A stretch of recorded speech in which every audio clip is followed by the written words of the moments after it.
Good morning. So first off, I'm going to try something. I got a mic, because a couple of you were complaining. I don't know if this is going to work any better. So the upside to the mic being here is my voice will be stronger. The downside is I don't think I'll pick up any of you. So I'll try it today. If you like it better, I'll keep it. If not, I'll go back to that one. But I think this one actually might work better. Okay? All right. Anthony, got a brief announcement, please? Good morning. My name is Anthony Fontana. I'm on the Board of Advocates. And today at 5 p.m. in the Treese courtroom, we'll be having a meeting about the South Texas Mock Trial Challenge, which is a tournament that our school puts on every year. About 30 teams from across the country come, and each of those teams needs a witness. And so we get students from our school to perform the role of witnesses for these schools. So if you're interested in doing that, if you volunteer, you get an hour of credit that you can apply next semester. When you have 30 plus hours, you can add it, and tuition will pay for it. The second thing that we're going to talk about this evening at 5 o'clock in the Treese courtroom is a study abroad program in Scotland, another thing for advocacy that Baylor University Law School puts on. We send people there every year. It gets you a good jump start into doing mock trial and advocacy in general. The same thing with the mock trial challenge. If you think that you want to be involved in it, this is a great opportunity to just participate without actually having too much skin in the game. You get to see how it goes, you get to act, you get to play the role, and it's really fun. So if you're interested, there's a meeting this evening at 5 p.m. in the Treese courtroom. And one note, if you miss my class, it's not excused. No, I mean that sincerely. I enjoy people participating, but when 20 people miss a class, it's very bad, so please do keep that in mind. The same for all of your other classes. It's a bizarre thing in South Texas that you're actually getting credit to miss another class, but I'll leave that to them. But yes, the thing in Scotland sounds pretty good. Yeah, you won't miss class for Scotland. You get credit for that too. But thank you so much. Thank you. All right. So I appreciate all of you came on Saturday, but half of you came. For those of you who didn't come, about half of you have watched the video. Please do so by the end of this week. That is before Friday. I would hope you've done it by today. If not, get it done by the end of this week and email me, and you'll be excused. So this, I think, will be our only Saturday class this semester, but let's just keep right on schedule. Any questions before? Oh, your Langdell. Heather told me the information for your first session. I have to announce it. It's going to be on. I got the room right here. Okay. 1 second. I want to make sure I get the room number correctly. The room number will be on February 2nd in room 516. The schedule says 2 o'clock, but I understand your prior Langdell begins at 1:30. So Heather will start right when the other one finishes. I think she's going to do back-to-back, so that way you get home a little bit earlier. So on February 2nd in room 516. Got it? She's going to be going over some of my old midterms, which I strongly encourage you to attend. It'll put you in a much better position for the class. All right? Any questions? Any on your minds? Yes, sir. You have your name card there? Oh. Yeah, thanks. Just I'm moving away from the seating chart. I like the name card thing, so it just helps me know who you are much better. When you guys are going over Lopez, or United States v. Lopez, I didn't hear anybody ask a question on how Texas's new law on allowing campus carry coincides with the federal statute stating that you are not allowed to carry a firearm on the school grounds. Okay. So the Gun-Free School Zone Act, I believe, only applies for K through 12. The federal Gun-Free School Zone Act, I think, applies K through 12. Is that Texas, the amended version from 97? I think both of them are. Correct me if I'm wrong. But the Texas law, I think, only applies to higher education institutions. I'm pretty sure on that. You can check on that later if you want. So doesn't that raise the question, like, why hasn't anybody filed suit? As far as, because the argument was made by Brenner that Filed suit against what? filed suit against the state of Texas. Well, Texas, well, Or no, not the state of Texas, but to call into question the not necessarily the constitutional muster of the statute, but to just kind of its validity. are you challenging the federal or the state statute? The state. Why can't Texas enact that statute? Well, looking at Brenner's argument. Brennan. Brennan, I mean Breyer. Breyer's argument for, in his dissent, it makes sense that if you allow students to carry firearms into the classroom. Why can't the federal government enact this Gun-Free Schools Act? What power are they relying on? Well, the Commerce Clause. Okay, does the state need to rely on the Commerce Clause to enact the law? No. No, they don't. So the Lopez analysis is completely irrelevant. But if an institution is receiving federal funds. But there's no federal law requiring that. See, the Breyer opinion was premised: can Congress use its commerce powers to regulate a gun in a school zone? Right. The state of Texas doesn't have any similar constraints, and there's no federal spending program prohibiting campus carry. Right. There's no federal prohibition for Texas doing what it did. Right. I think, let me take your question a step further. What if Congress passed a statute saying any college that allows campus carry will lose funding for research? Is that what you're getting at?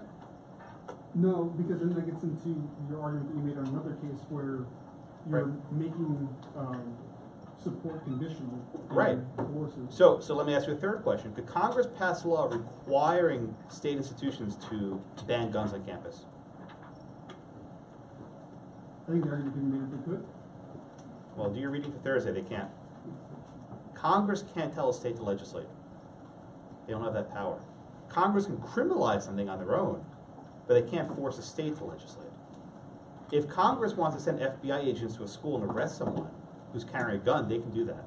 But they can't commandeer state officials from enforcing federal law.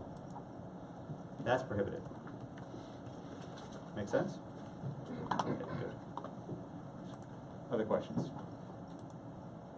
Is that a hand or a scratch? That's okay. I never want to miss anyone. Nothing else? All right. So our lecture for today, you notice I only assigned one case, which I'm sure you were all excited about to realize how many pages it was. The lecture for today focuses on a very significant case decided in 2012 concerning the Affordable Care Act. 2010. This is a case that I more or less started my career on, so it's a little close to home. It was actually the subject of my first book, but I'm not here to sell any books. I don't care if you buy it. I'll give you a free chapter indeed.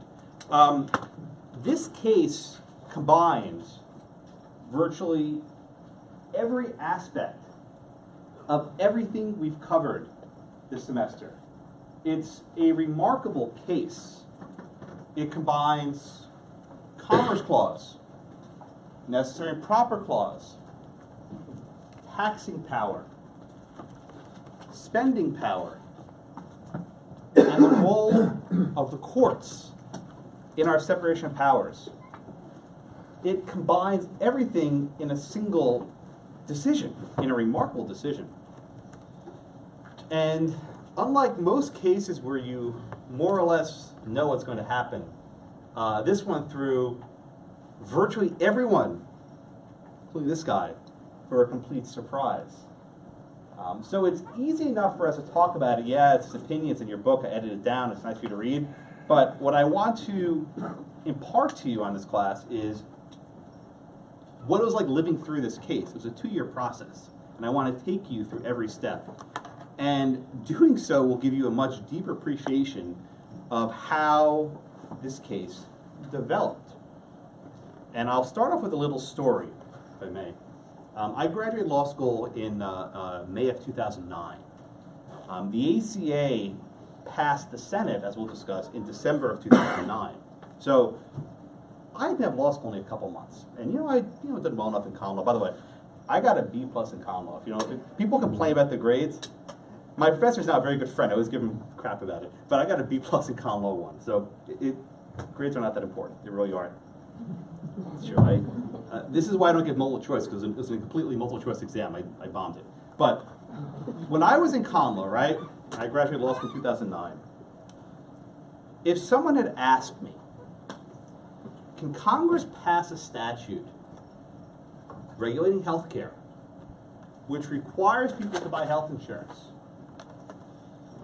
I would have told you, yeah, why not? The decision not to buy health insurance is an economic activity. if you aggregate lots of people not buying health insurance, it'll have a substantial effect on prices nationwide. Yeah, why not, right? Indeed, this is not a hypothetical. In November of 2009, as the ACA, it's also called Obamacare, as the ACA was moving its way through Congress, I was at a conference in DC, a conference of the Federal Society. This is a conservative and libertarian group. And there were some lawyers there who I had known, and they were saying, yeah, we got to think about this healthcare law, we got to do something. And I'm like, guys, this looks pretty constitutional to me.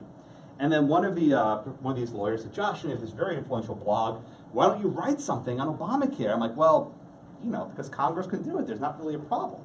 But I, in my youth, my naivete, I didn't quite see what some of the people saw, including Randy Barnett, who's my co-author, and who you've seen his video now. I keep speaking, now you've seen him. There were scholars who recognized the way to distinguish Raich and Lopez and Morrison from the ACA. Whether there's a good distinction or not, we'll get to that later. But they put forward a credible argument. And this was an argument that didn't only resonate among law professors. God, who cares what law professors think? But it's an argument that people, random regular folk, right, could understand. It was a simple idea. Congress can't regulate inactivity. Congress can't make you do something. If you're already doing something, Congress can tell you how to do it. But they can't make you do that something in the first place.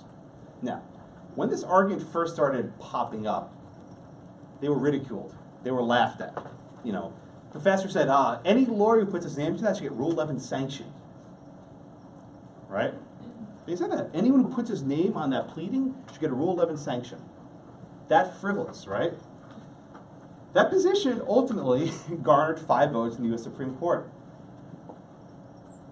So what I always use this story to tell is, don't ever assume stasis, that things stay the same. Right? Never, ever, ever assume that. Because smart lawyers, during the last presidency, during this presidency, can take ideas that might seem crazy, might seem off the wall, and through various mechanisms, make them seem not so crazy, and put them on the wall, so to speak. That's what Jack Balkin at Yale describes it as. And this process is remarkable. Again, when you're living through it, you don't quite see it. But I'm going to now walk you through this process. And this will be probably a lecture, not a going around the room. So if you have any questions, just raise your hand. Anything before we start? I'll call on you back on Thursday, but this will be mostly me.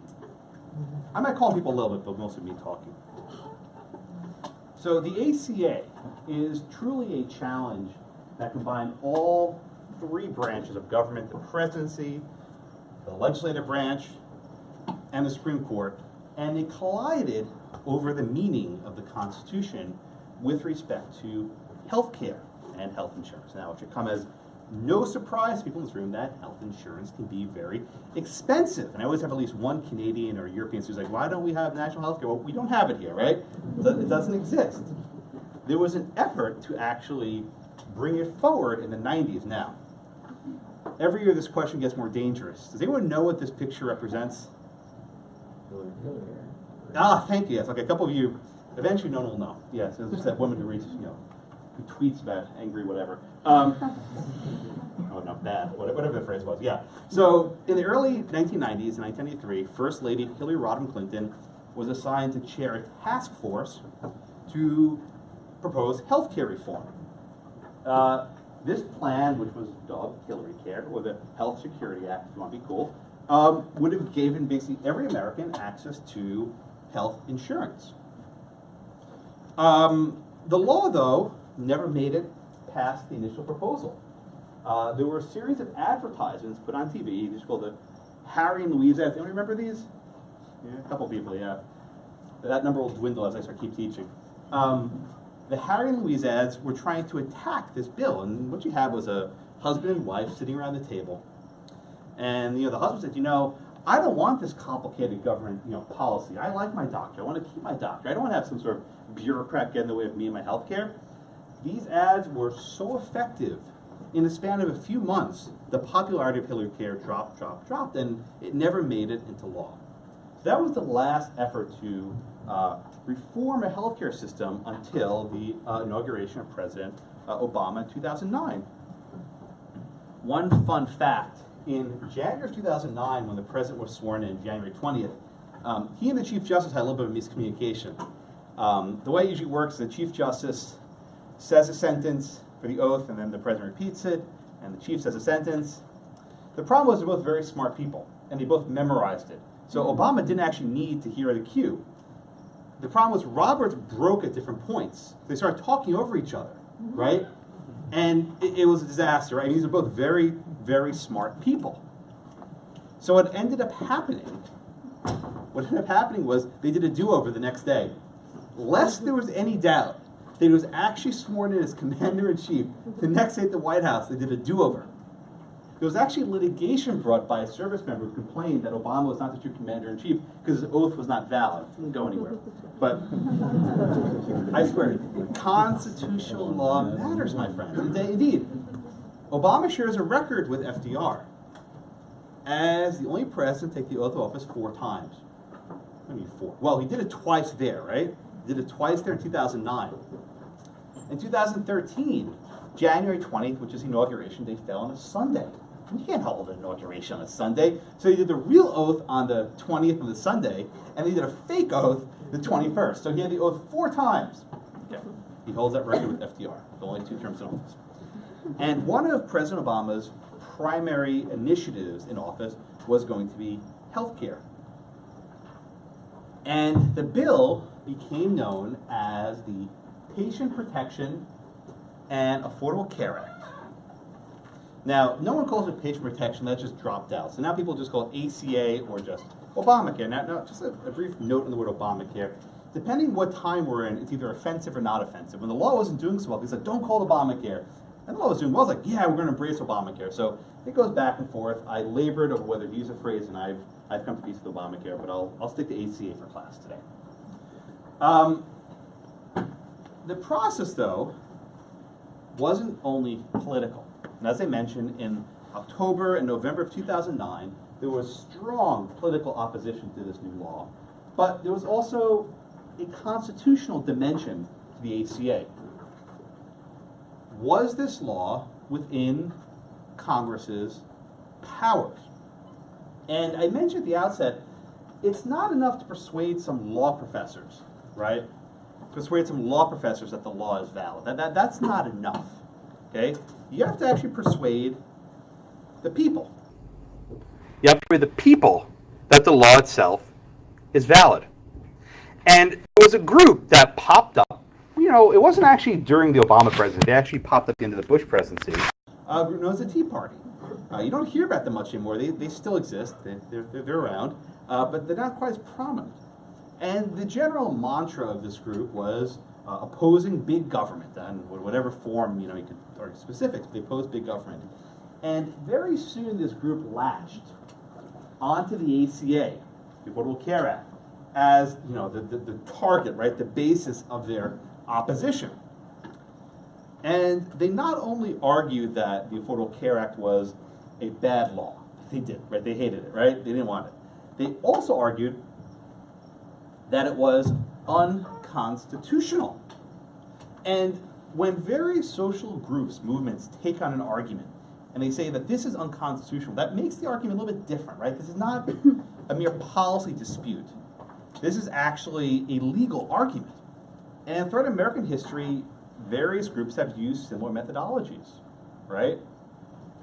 The abolitionists, they argued that slavery was unconstitutional, that the word wasn't mentioned in the Constitution, there's no slavery, it's unconstitutional, right?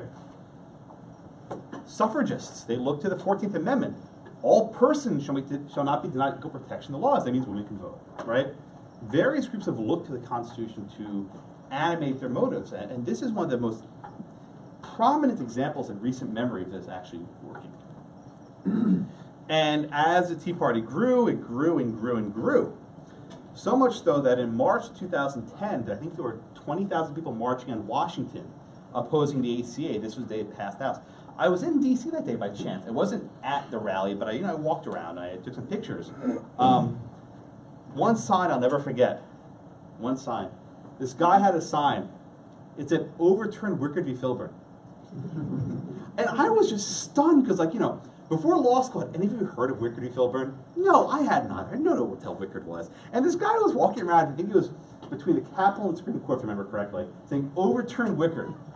So, like, maybe people knew they're talking, maybe they just held a funny sign, but they had some sense of constitutional law, whatever it was. You know, I wish I had taken a picture of that one. I didn't get it, but it was burned in my retina, right?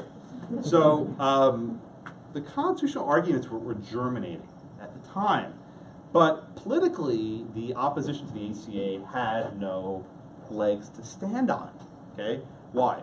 In the 2008 election, the Democrats did quite well. And by the time we got to the summer of 2009, there were 60 Senate Democrats, 6-0. And as I'm sure you all know well, the filibuster, which is this procedure to prevent bills from running away, can be beat with 60 votes, right? If you have 60 votes, you can end debate on any motion and vote. Republicans basically said, we're not backing this bill at all. We're going to do it. So Majority Leader Reid said, okay, that's fine. We can pass this bill with 60 Democratic votes and put it on the floor for the House to vote on.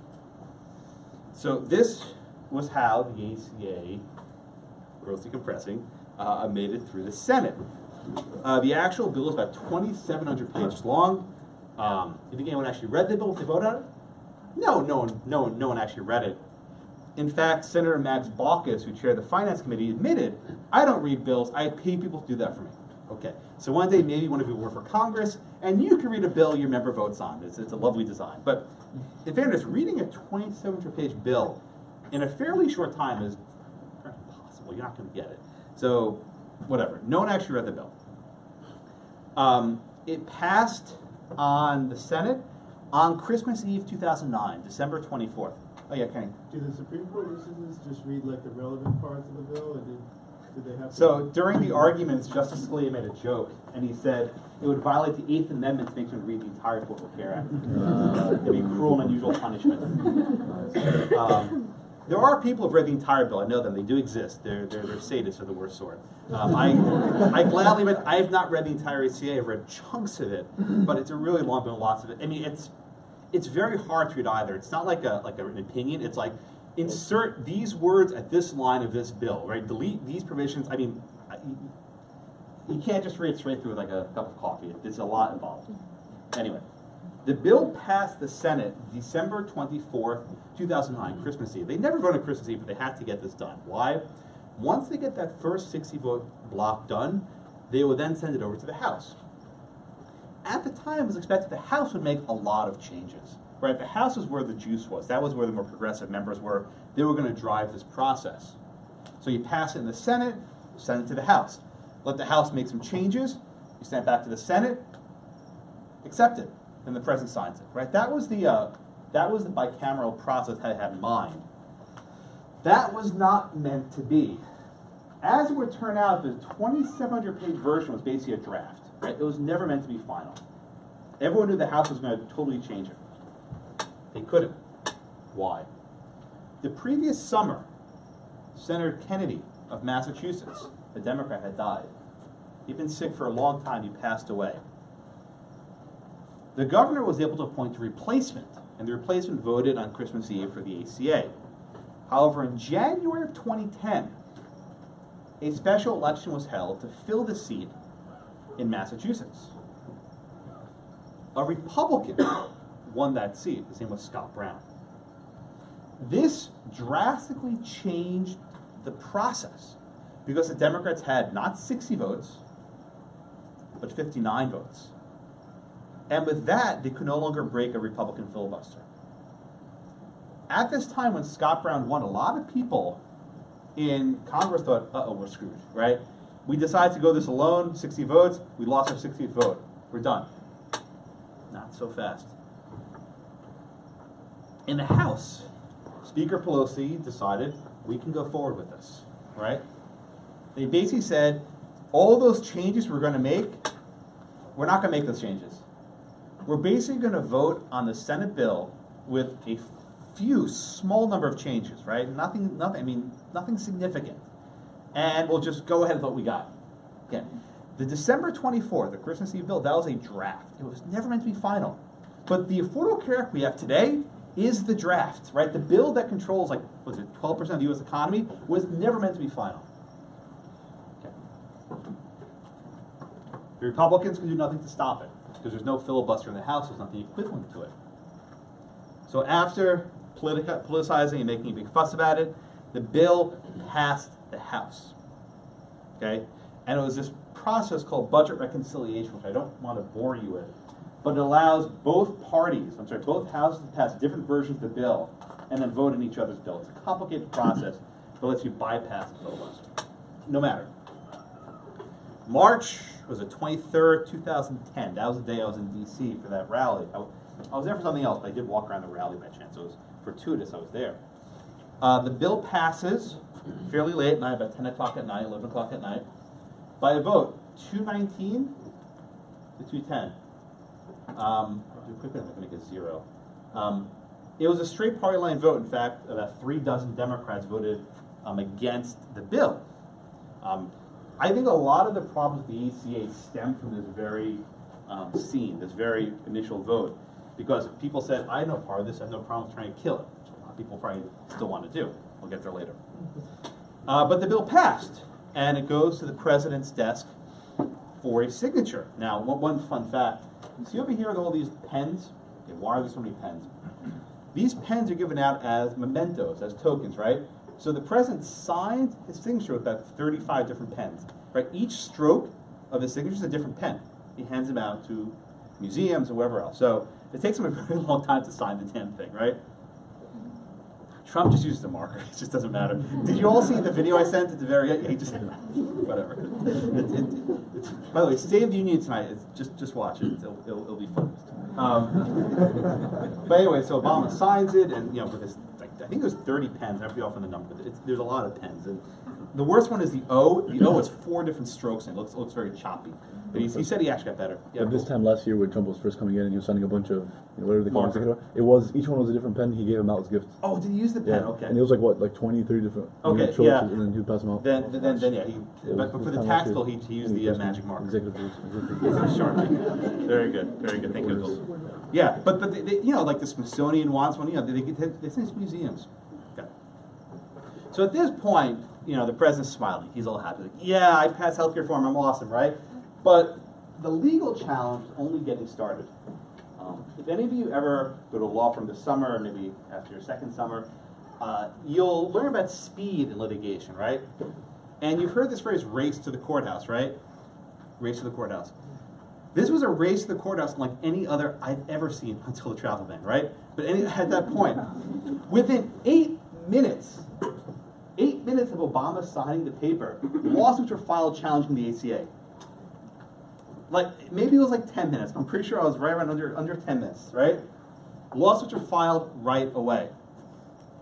In fact, Virginia wanted to file first, but they got the filing system, they couldn't figure it out, right? They got messed up with the filing system. So Florida actually got there a few minutes for Virginia, maybe 10, 15 minutes before, right? But they basically were waiting for the law to be signed, and they sued right away. Now, nowadays, it's all we ever see. We see people suing immediately when the president signs something. That's a common strategy. But back then, that was pretty brash. And the argument was, did this law, the Affordable Care Act, violate the Constitution? Did Congress have the power to implement this law? So there were, as the book divides it, there are 2 major aspects of the ACA. There are 2 major aspects of the ACA. The first was, actually I'll do the second one first. I'll do the spending clause first, and I'll come back to it later. The second aspect, the one that no one gave much attention to, was known as the Medicaid Expansion. Now, what's Medicaid? Now, I know law students don't know the difference between Medicare and Medicaid. That's fine, I don't know either. Medicare, there's an R in there, is for senior citizens, right? Think of retirement, right? Medicare is for seniors. When you get to be 65, the government provides some health insurance.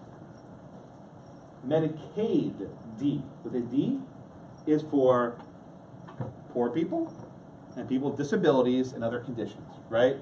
But before you get to 65. So the Medicaid is a policy for generally poor people and people with certain health conditions. Grossly exaggerated. Okay? 'Cause Yeah, I have a way to remember. We care for the elderly. Sorry, we care for the elderly and we aid the sick. Oh, I like that. That's good. We care for the elderly. We aid the sick. We aid the sick. That's very good. Thank you, Abdul. Yeah. Very good. Yeah. So Medicaid is a federal-state partnership, right? The states administer the program, but the feds give them money. And as we learned last week, when the state gives you money, they can put strings on it. They can put conditions on it. So before before Obamacare was enacted, the states had a lot of discretion with who they covered under Medicaid. They had a lot of discretion. Generally, I'm generalizing, they would cover people who are at the poverty line or below. So let's say a family of four that makes $20,000 a year, I'm making up the number. If you make below that number, you get Medicaid in Texas, whatever it was. The Affordable Care Act sought to expand Medicaid coverage. What do I mean by expand? The states were going to be required to put more people onto the rolls. So instead of serving people at the poverty line, now they'll be servicing people at 133% of the poverty line. Right, so say if the minimum income is $20,000, say you make $25,000, okay, now you're eligible, right? You're above that wedge between 100 and 133%, whatever that number happens to be. The federal government would pay almost all of those costs for the first few years, and then thereafter it drops down to about 90%. So the states are saying, look, expand it, we'll pay for everything the first for the 4 or 5 years, and then after that, you're going to hook for only 10% of it. Sounds like a great deal, right? Sounds like an awesome deal. The states objected to this. And one state, I think it was Arizona, wrote a letter to the government and said, well, what happens if we don't want to expand, right? We just want to stick with what we have. Can we keep our funding that we already have? And some government bureaucrat wrote the wrong letter. This letter came back to bite the government at the end of this litigation. It bit the government very hard. And this letter from this bureaucrat said, if you don't expand Medicaid, you stand to lose all Of your funding. All of your funding. Yeah, John? How's that? The amount of funding was very different. That's much more than 5. No. 5% of highway funds. Entire budget. But maybe South Dakota might lose a couple million versus billion, right? But the good point, you caught that, right? The percentage is of what? What's the total pie? So the letter that was sent was very problematic for the government later on, but they sent this letter. Most people didn't pay much attention to the spending clause issue. I sure as hell didn't. In fact, the reasons Jonathan identified, most people thought, oh yeah, this is dull, right? It's not that much money. But Florida brought this complaint, and every single court ruled against them on this until the U.S. Supreme Court. So the first question was whether the spending clause expansion ran afoul of the opinion in Dole. But that was number one. That was number one. The second issue was one everyone paid attention to, which was concerning the law's individual mandate, or what is often called the personal responsibility provision. It's often called that. Okay? What is this personal responsibility provision? It says, if you don't purchase qualified health insurance and you don't get some sort of exemption, you are subject to a penalty. You pay a penalty if you don't have qualifying health insurance. Okay. So does Congress have the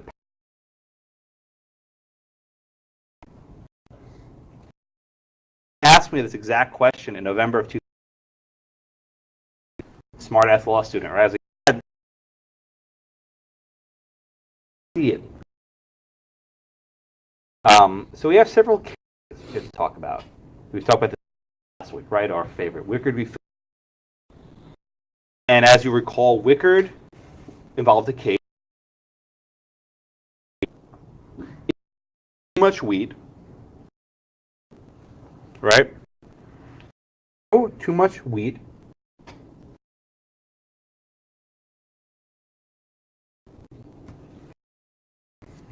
How's it? If you grow too much wheat, you get fined. You got health insurance. The argument developed like this: in economic activity, which one has a substantial effect in Farmers. If all the farmers start growing local wheat, or wheat as it were, right? If all the farmers start growing local wheat, it will undercut Congress's price control scheme. So if Congress wants to keep healthcare costs low, why can't they make you buy insurance? Well, the argument was there's no activity to regulate. It's Congress forcing people to engage in commerce. That's problematic. Right? That is a problematic part. Wait a minute. What about necessary and proper? Right? Can't Congress say this is a scheme, like in Raich? They have this nationwide scheme, and if something would undercut it, then Congress can regulate that local activity? Is that what Raich said? Well, the argument necessary for it to do so, but it's improper to veer the people. Now, I'm giving you, oh yeah, of course, Josh, right? These arguments were laughed at, reviled. Again, people said, laugh at it. Put that in. Go to, there should be disciplinary committee. Not so crazy. But, wait a minute, Josh, even if and they can enact powers out, right? Now, we haven't studied the tax do much good, but we know that Congress can do stuff if it's in trust. For example, Congress can put a tax on whiskey.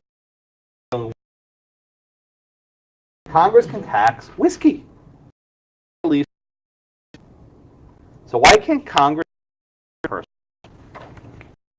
Sure.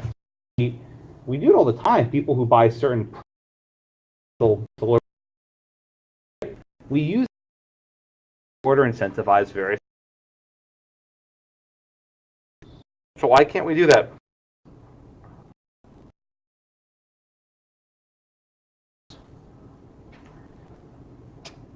To call it a tax. No, they didn't. But can we construe it?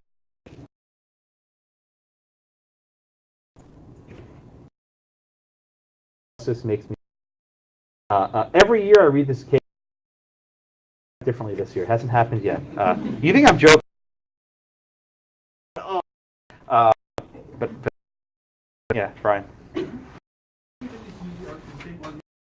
When they passed the Act and when it was challenged with cases like this, and then the Eco case where they were portion of it, and then the unemployment aspect of it. Like there are two separate parts to the Social Security Act, but the court essentially upheld Social Security as being valid, and that it was essentially a tax on the people.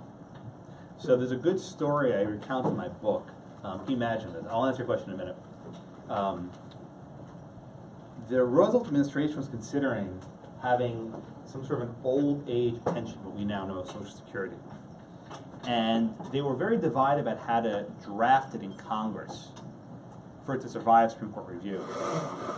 So there was either a Tea Party or a Cocktail Party, I can't recall what it was, but there was some party in Washington, D.C., and Frances Perkins was a solicitor of labor. She was a secretary of labor for FDR. And she was there with Chief Justice Stone, right? And if you can imagine this, she asked Chief Justice Stone, we're really worried about the Social Security bill, right? How do we draft this bill for it to survive Supreme Court review? And the Chief Justice said, come here. And he whispered in her ear, my dear, the taxing power is all you need. And it was on that basis that the Supreme Court upheld the Social Security Act in Helvig versus Davis, because Congress drafted it as a payroll tax, right? That when you pay you get paychecks soon, right? When you get your paycheck is aligned to Social Security, right? It's withheld from your payroll. Congress didn't do this here. They didn't call it a tax. In fact, every politician from top to bottom said this is not a tax. Why? Raising taxes is unpopular. That's why they called it a penalty in 18 different places. But what Chief Justice Roberts said is, because we can construe it as a tax, the doctrine Helvering, right? Stewart Machine, these other cases that Brian mentioned do come into play. We'll come back to this later in some more detail. Yeah, Jonathan. Why did they choose to tax or regulate the insurance industry rather than just the medical and disability industry directly and avoid all of this? Because then it could have just been the Commerce Clause easy. Well, how would they make people have insurance under that argument? But isn't the whole argument that the insurance is high because the medical billing is high to cover everybody else? The people who can't pay. Right. So let me answer your question this way, right? If Congress wanted to impose a single-payer healthcare scheme, basically Medicare for all, right? So Medicare says you have health insurance when you turn 65, right? What if they passed a one-sentence bill saying you have Medicare when you turn 0? At the age of 0, you have Medicare. Could they have done that? And then paid for that with a higher payroll tax, because when you pay your when you get your pay stub, there's a line for Medicare. There are these various things, right? Why couldn't they have enacted a payroll tax and just given everyone health insurance? They've done that. It might have violated some people's Bill of Rights first, if their religion says they don't. Oh, there have been lawsuits for sure, right? No doubt. But under the federalism provisions, under the Commerce Clause, they've done that. And spending power. Yeah. Right. So there's a perverse element to this case. The fact they want to do more of a free market proposal and go after people instead of the industry as a whole made it have constitutional problems. But if they'd done like with Social Security or Medicare for everyone, they actually went on a safer separation of powers ground. There are, by the way, exemptions for the individual mandate for religious objections. There are some objections to it. Very narrow, though. All right, with me. So these arguments were advanced by my colleague, Randy Barnett, who you've seen in the video, and he was the one who argued Gonzalez versus Raich. Okay. And the crowning image, the enduring legacy of the Obamacare issue was this: can the government make you buy broccoli? Now, it's not eat broccoli, right? I think if the government tried to make you eat broccoli, it would violate your due process rights. It would be cruel and unusual punishment. I actually, because of Obamacare, I don't eat broccoli anymore. I've given up on the vegetable. When I look at it, I think of John Roberts. I get this feeling of I can't. So I've stopped broccoli. It's no more. No one will make me eat it. But it actually had 11 enduring things. It was on Family Guy. It was on The Simpsons, right? But what's the argument? If the government wants to make us healthier, and they determine that there's some sort of health reason why broccoli is going to make you healthier, can they impose a purchase mandate to make you buy it? Right? To eat it. But if they make you buy it, maybe you'll eat it, maybe you won't. Same way, if they make you buy a gym membership, maybe you'll use it, maybe you won't. Right? The New Year's Eve memberships are starting to dwindle down, right? Same with health insurance. If they make you buy it, maybe you'll go to a doctor, maybe you won't, but you might. Can the government make you buy a GM vehicle? At the time, General Motors was in U.S. ownership at the time, right? Basically, the government owned General Motors. What if they find that Detroit is failing? Right, that Blake Griffin trade didn't work out so well, right? Can they make you buy, I don't get it. Can they make you buy a car to subsidize Detroit? So these are the issues that popped up. Anyway, oh, by the way, there's the signature. You can kind of see the O is really jagged. The rest of it's actually not bad, but the O you can really tell there are different pen strokes. So we had this race to the courthouse. And the first court to rule on this matter was in Virginia. The suit was actually brought by Ken Cuccinelli, who was the Attorney General of Virginia. And he was actually the alum of my law school. I've known him for years. He was able to get one of the first judgments against the ACA, where a federal district judge in Virginia ruled against the mandate. He said the mandate was unconstitutional. Okay? But he severed the mandate. What does that mean, severed? He said, well, even if the mandate's unconstitutional, we can leave the rest of the law in place. The government said, no, you can't do that. If you take out the mandate, right, the entire Affordable Care Act will fall apart. Why? No money. If people aren't being compelled to buy insurance, they'll free ride. They'll just wait till they get sick. They can sign up for a policy, not pay anything extra because they have a pre-existing condition, and it's going to fall apart. So the Obamacare can't survive without a mandate. No, that's totally false. The mandate was repealed about a month ago. You wouldn't know it. It was in that video I had you watch. It was repealed. It's no longer on the books. And most people say it actually won't be that big of a deal. Because the amount of subsidies being paid out, I think will stabilize. And the fact of the matter is most people were never encouraged by the mandate to buy insurance. It wasn't very encouraging. Virtually everyone who wanted an exemption got one. There were all these hardship exemptions. So the mandate was an absolute failure. It never actually worked as it was designed. So it's gone now. But all these arguments that the law can't exist without the mandate, we now know are just whatever, posturing. I mean, maybe the arguments were good, but they haven't borne out by history.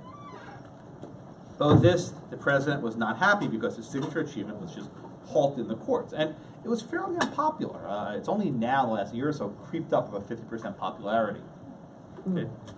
The second judge to rule on it, this was the lawsuit brought by Florida and 25 other states. These 25 states pooled together and brought suit against it in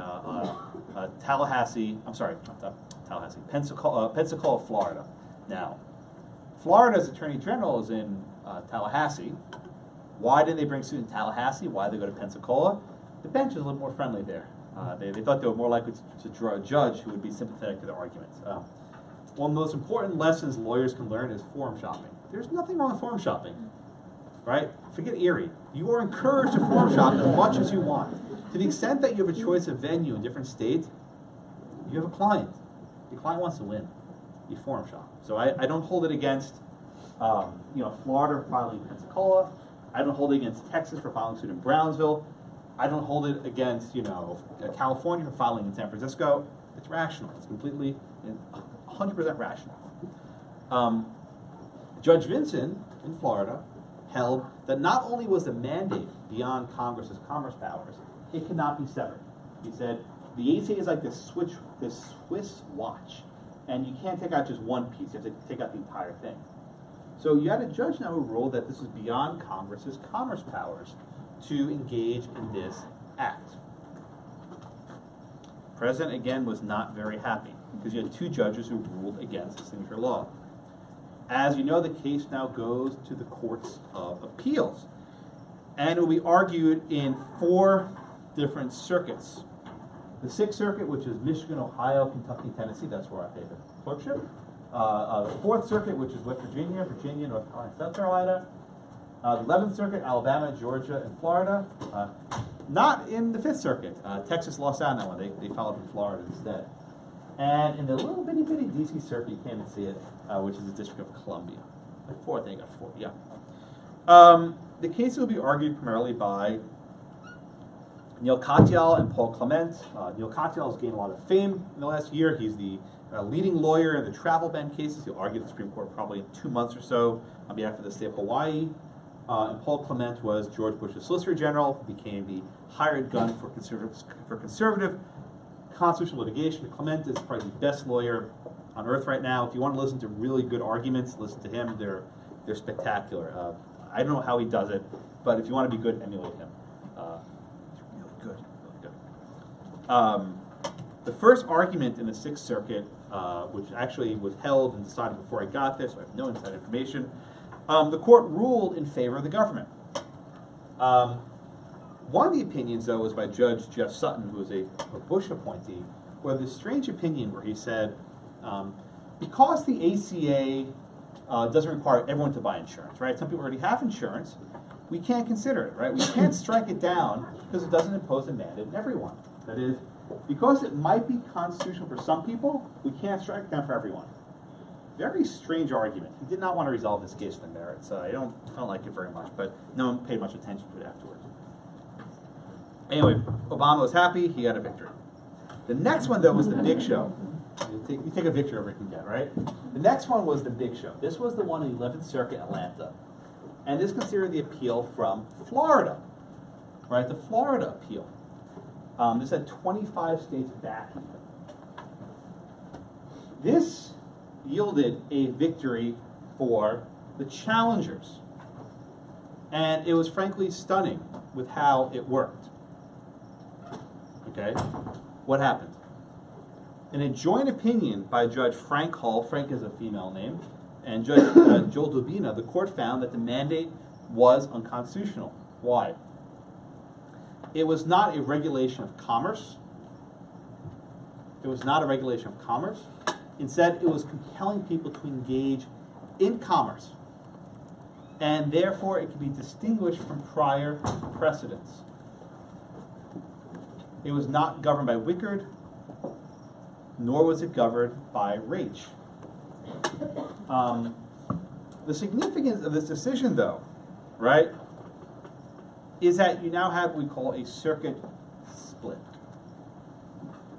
A circuit split of authorities, which basically required the Supreme Court to take it. You had one court going one way, another court going another way. So the circuit split. I had, in my Infinite Wisdom blog, there's no way the Supreme Court will take this case, and I was wrong. So I've been wrong about everything. Don't ever listen to my predictions. My predictions are garbage. I don't make them anymore. I'm always wrong. I'm always wrong about everything. So don't listen to my predictions. But look, all predictions are wrong. I'm humble enough to admit it. Most people, like, they always do this thing where they look at pundits, predictions they make, and they rank them a year later. They're always wrong, right? No one knows what's going to happen. No one's smart enough to know. But at this point, it was going to the court. There are two other courts of appeals I want to dwell on briefly. The Fourth Circuit Court of Appeals in Richmond ruled, and they upheld the mandate, but there was one opinion that actually reached the tax arm. They said, look, even though this is not labeled a tax, it's a tax, right? And the President and Congress have the power to tax people for going uninsured. No one paid much attention to that because it wasn't a tax. The court just read it in a very strange way. Anyway, the President was happy with that one. The next one that I want to focus on briefly was the D.C. Circuit Court of Appeals. And the D.C. Circuit also upheld the ACA, so it was 3-1. But there was a separate opinion by Judge Brett Kavanaugh, who you will find is on every shortlist of the Supreme Court. This one you might not be happy about. Judge Kavanaugh wrote this very, very long and complicated and boring opinion. I might be one of 5 people who have actually read it in its entirety. Very few people probably have. And what he said was like this. Congress didn't enact the mandate as a tax. They didn't do that. But they could have. And if we just change a few sentences here and there, this is obviously a tax. What Kavanaugh was suggesting at is what became the saving instruction of the Chief Justice. That if we just twist this a little bit, read a little bit differently, pretend these words are here that aren't penalty tax, it's easy to uphold. And the government paid very, very close attention to Kavanaugh's opinion. In fact, I did interviews for this book, and they said, yeah, once Kavanaugh told us, like, yeah, let's do what Kavanaugh said. So when he gets nominated to the Supreme Court, this might come back to him. Or might be why he doesn't get nominated in the first place, but we'll see. He's a Kennedy clerk, and they're dangling him because they want Kennedy to retire. That's right. It's like Kennedy bait. Was it with Wile E. Coyote bait? A Roadrunner bait, right? They're trying to bait him to run into the tunnel. That's really just a brick wall. I have too much fun. But in any event, this case goes to Supreme Court, and the justices are there. President Obama, by that point, already made his mark on the Supreme Court. He had appointed Justice Sotomayor as his first pick to replace Justice Souter. And a couple years later, he appointed Justice Kagan to replace Justice John Paul Stevens. And you can see here, they're all happy, they're all smiling. Times weren't always so good. Oh, perfect State of the Union. Yes, what's tonight? You're beautiful. At the 2010 State of the Union was a very momentous occasion. About a week before the Supreme Court decided the Citizens United case. This is a case involving campaign finance reform. During his speech, President Obama said, I'm going to paraphrase, the Supreme Court overturned 100 years of precedent, and they opened the floodgates of foreign spending. As we say, fake news. It wasn't true, right? They not overturned maybe a 20-year precedent, and they said nothing about foreign spending. The problem is, Justice Alito forgot he was on camera. So there are no cameras in the court. And the camera was right on him, and he, no, that's a gift, that's not real, but he was saying, not true, not true. He never went back to the State of the Union after that. In fact, Justice Scalia stopped going in 1997, Thomas around the same time. The Chief Justice said, it's so strange to be there as a justice because we're like a potted plant, right? We have to sit there, we can't clap, we have to just sit there and be stoic. So tonight Justice Ginsburg's not going, she has a commitment. I suspect had she had a different president, she might have not made that commitment. We all know when the State of the Union happens, basically the second week in January. You know, you can narrow this down. But in any event, it'll be Roberts will be there probably. Kennedy always goes, Breyer always goes, Kagan's there. I don't know about the rest. Gorsuch might be there. I'm sure he'll tag along. Maybe. I don't know. Anyway, so it goes to the Supreme Court. But what that episode at the State of the Union illustrates is that President Obama was not afraid to criticize and judge the judges, so to speak, go after them for their rulings. And we would see later that this actually came to be. A couple of you have asked me about attending arguments at the Supreme Court. There's no way to reserve tickets in advance unless you're special. For most people, the only way to get inside is to wait on the street outside. There are 50 tickets given out every morning around 8 a.m. Arguments are at 10. So every day of arguments, they give out 50 tickets in the street to the first 50 people who are online. Now you ask, Josh, how long do you have to wait in line to get a ticket? So the arguments for the Obamacare case the line lasted about 72 hours, right?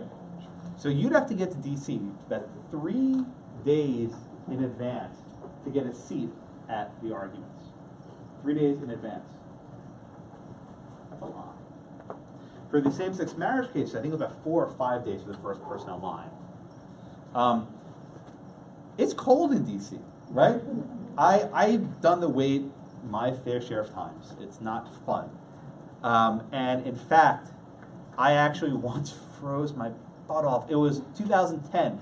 It was like sleeting that night. It was so cold, and I have like an overcoat. My jacket was not warm enough. And I'd never been that cold in my life. And the worst part is you can't bring a tent or anything. They don't let you build any structures. So you're basically sitting there on a chair. You see those guys basically sitting there right on a folding chair, right? That's all you can do. And I'll give you a pro tip. Around 3 in the morning, the sprinklers come on, even in the winter. So you get a nice wake-up call. It's very disconcerting when you finally fall asleep. Okay. The other bad part is they're professional line waiters.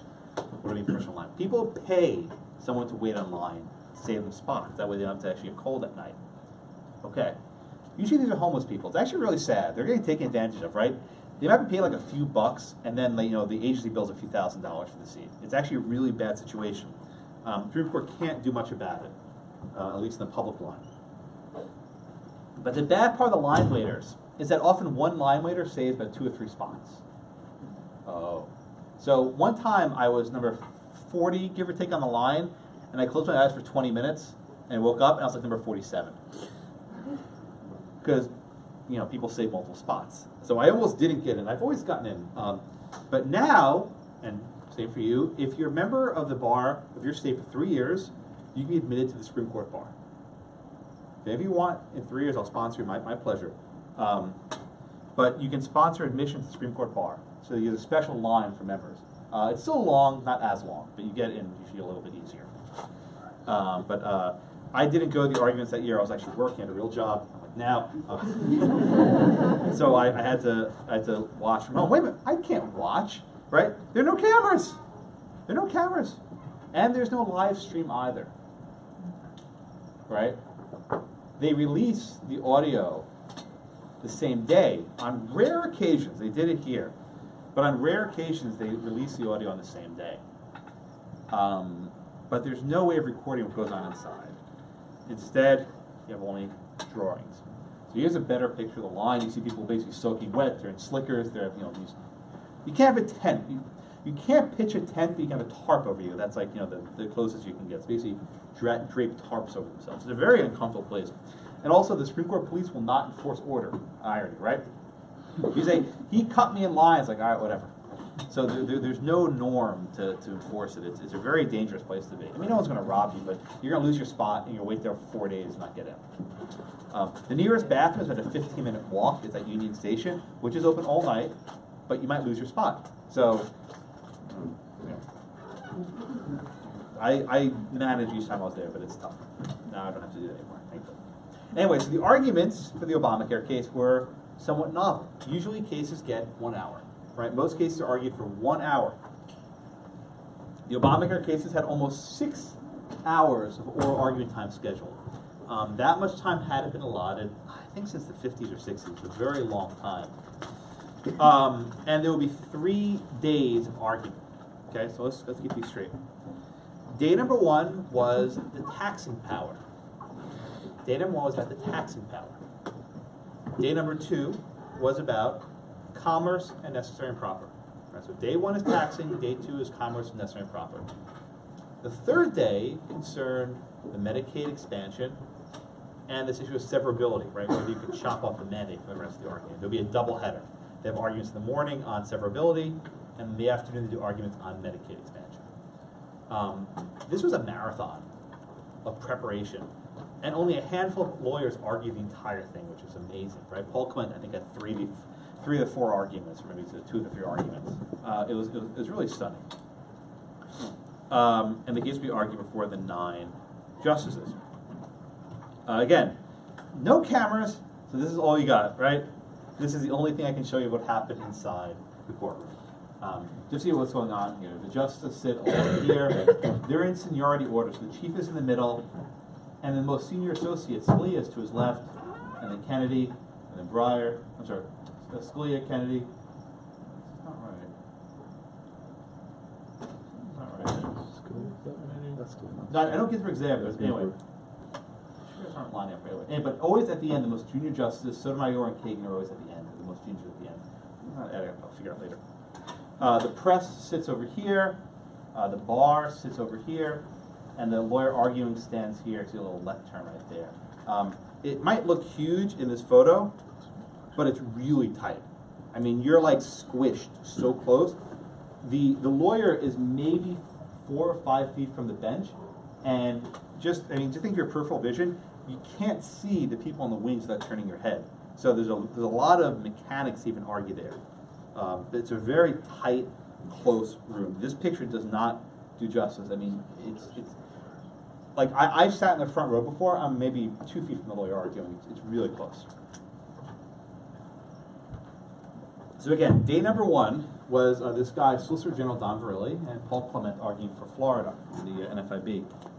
And the question the first day involved the taxing power. Now, there's a point that I didn't mention. It's not in your book, but I want to discuss it briefly. We are now in January. Has anyone filed their taxes yet? Of course not. No. I think, no, yesterday was the first day. They will know. You did? You filed already? Oh, I did. Yeah, yesterday. Wow. You're good. There's this clip of The Simpsons where Ned Flanders is at a New Year's party, and the ball drops and Clocker Shell's like, oh my God, it's New Year's, I have to do my taxes now. So I'll leave it there. So the first day, though, involved the taxing power. Now, I'm sure all of you know, if you have a dispute with your taxes, right? Say the IRS says, Josh, you owe this tax and we want you to pay. You have one option of what you want to do. Actually, 2 options unless you're working Snipes, right? But you should have one option. Your option is you pay the tax, and then you go to tax court and you sue for a refund.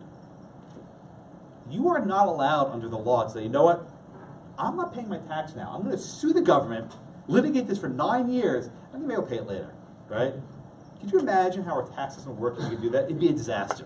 No one would ever pay their taxes because they would simply wait for litigation to occur. So Congress passed a statute called the Tax Anti-Injunction Act. The Tax Anti-Injunction Act, which says the federal courts will not have any jurisdiction to hear tax suits unless you've paid it first, right?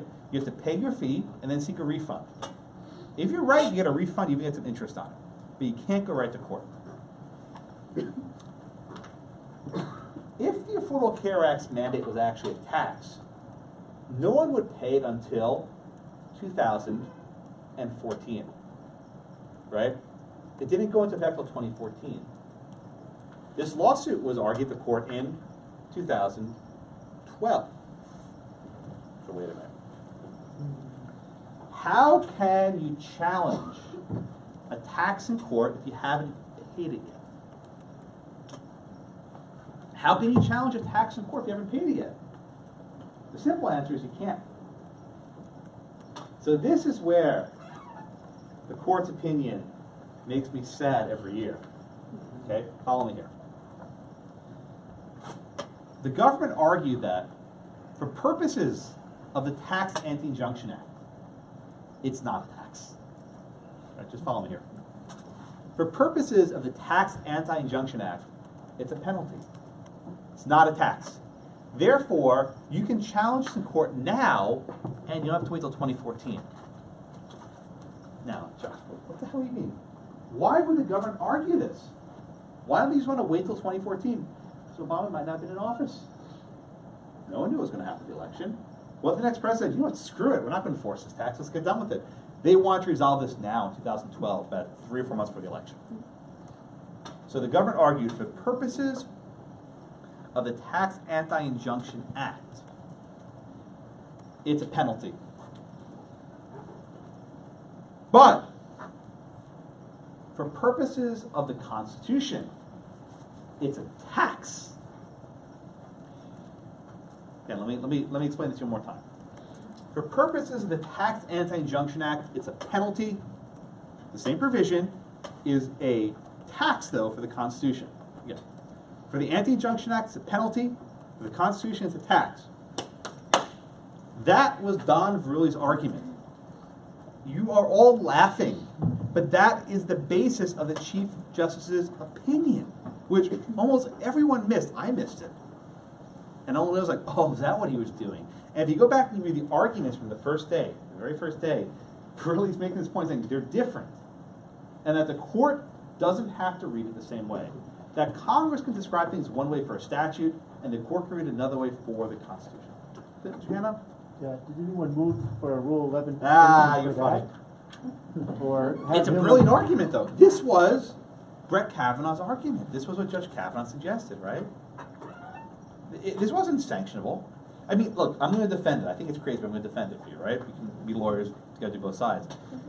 When Congress writes a statute, they can classify things however they want for their own statutory regime, right? But for the Constitution, the courts decide. And it's no problem if Congress wants to call things something one way. It says, okay, you're fine, but you can't call that for the Constitution. So basically this argument involved the court saying, we'll defer to you on your statutory scheme, but not on your constitutional scheme, which is what the saving construction so held. But this was the argument that Don Verrilli, right, that Don Verrilli pushed effectively. This was his leading argument. He knew this was going to save his butt, right? Because the Commerce Clause, it's, you know, there's arguments there.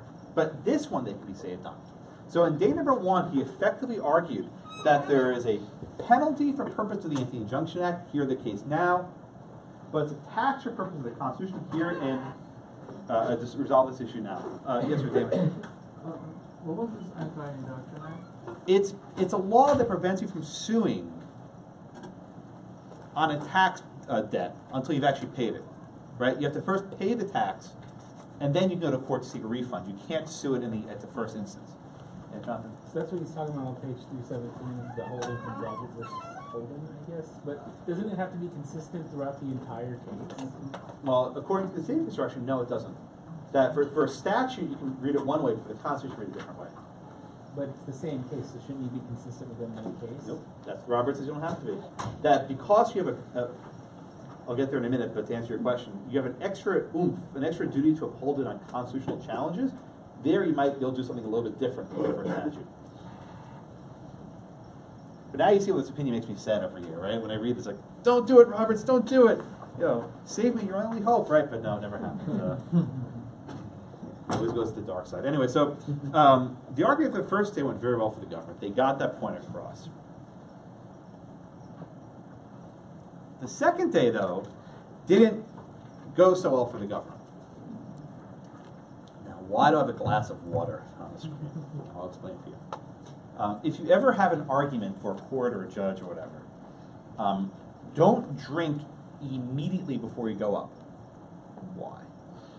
Sometimes water goes down the wrong pipe. So imagine this, right? Don Verley's in the Supreme Court.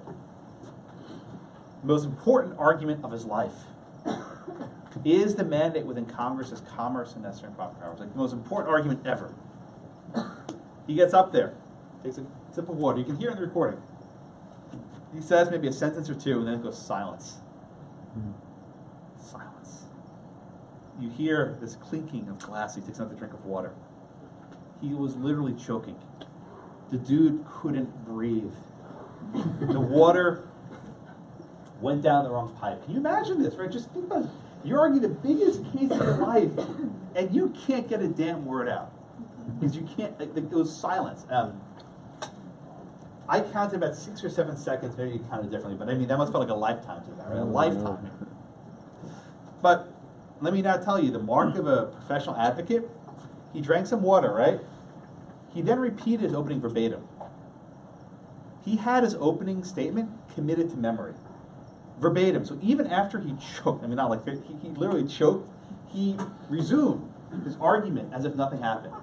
That is what you guys have to do as lawyers. I don't think I have the fortitude to do that. That's amazing. I can't put myself in from one year to the next and say different things apparently, right? But he was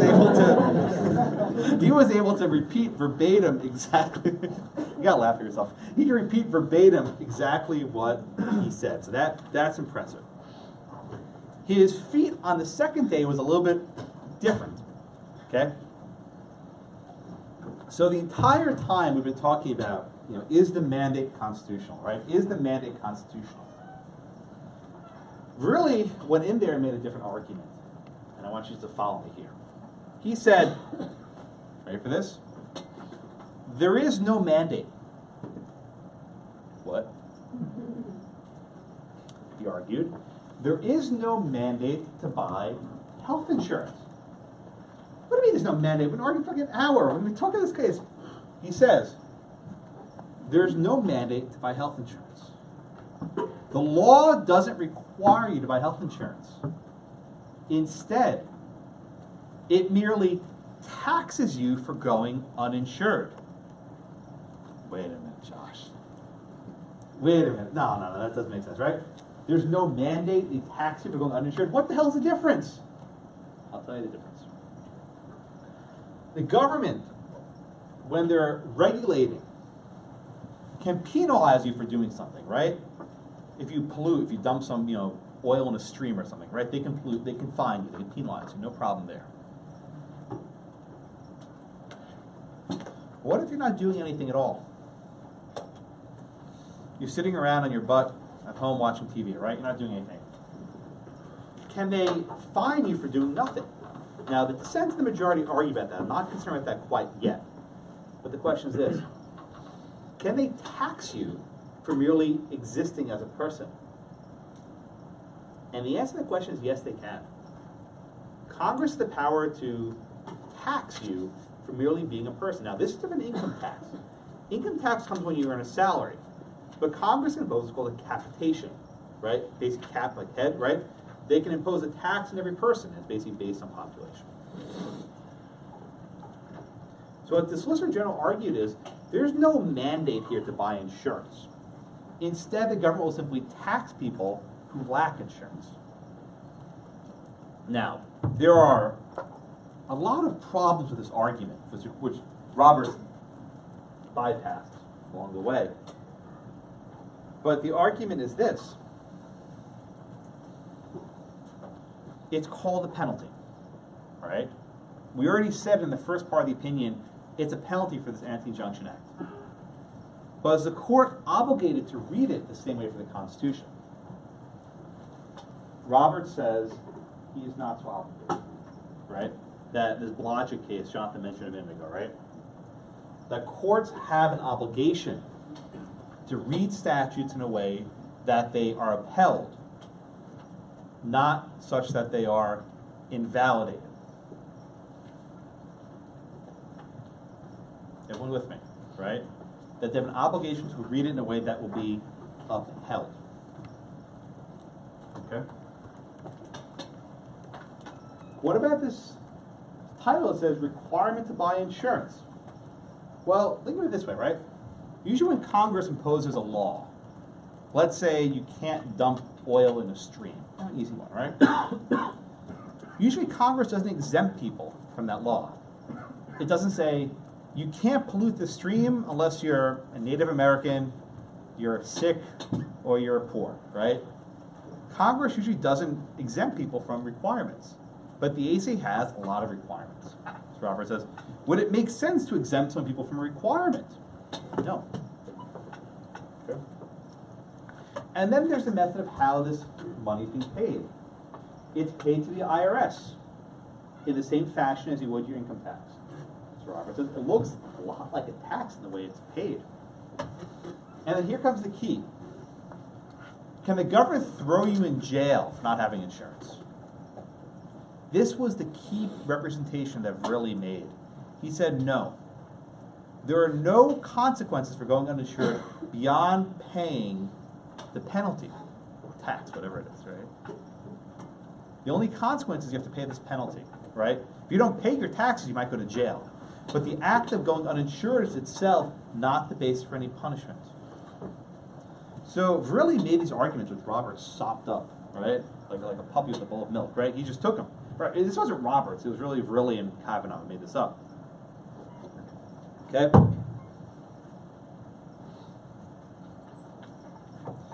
Roberts looked to all these various factors. It's paid to the IRS. There's no punishment involved, right?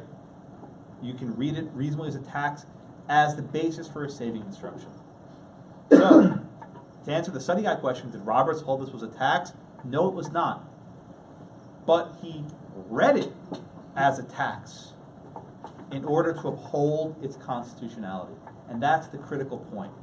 He read it as a tax to uphold its constitutionality. Right? Now, you might ask, wait a minute, Josh.